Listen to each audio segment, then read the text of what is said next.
दसऱ्याच्या मुहूर्तावर सोन्याला झळाळी आली आहे। गेल्या 24 तासांमध्ये सोन्याच्या दरात 2000 रुपयांची वाढ झाली आहे। सोन्याचा दर 1,21,000चा टप्पा सोन्याच्या दराने ओलांडलेला आहे।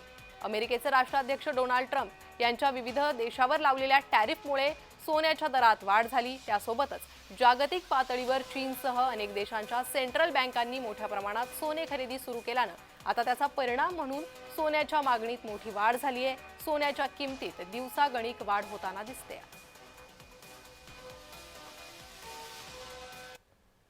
जागतिक अशांतीचे मुळे भाव वाढत आहे। जसं जसं जागतिक अशांती वाढतं तसं जागतिक सेंट्रल बँक डॉलर विकून सोनं घेऊन राहिली आहे आणि म्हणून सोन्याचे भाव वाढत आहे।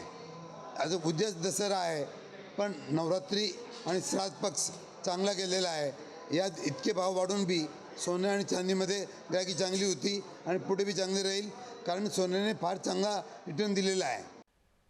आणि या संदर्भात सुवर्णनगरीतून आढावा घेतलाय आमचे प्रतिनिधी जुगल पाटील यांनी।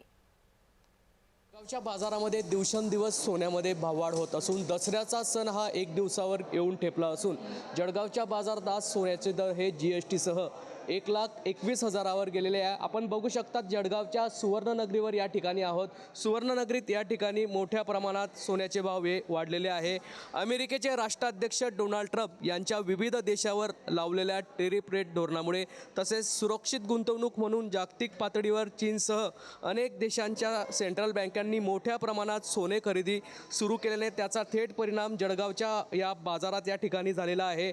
एक दिवसावर दसऱ्याचा सण येऊन ठेपला असून जळगावच्या बाजारात सोन्याचे भाव हे या ठिकाणी वाढलेले। जर 7 दिवसाचा विचार केला तर 4 ते 5 हजाराने सोन्याचे भाव हे वाढलेले आहे।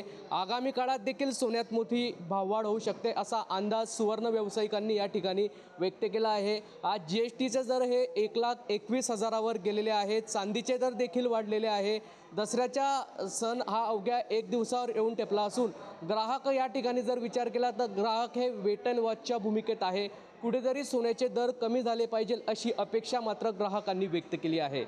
जुगल पाटील, जय महाराष्ट्र न्यूज, जळगाव।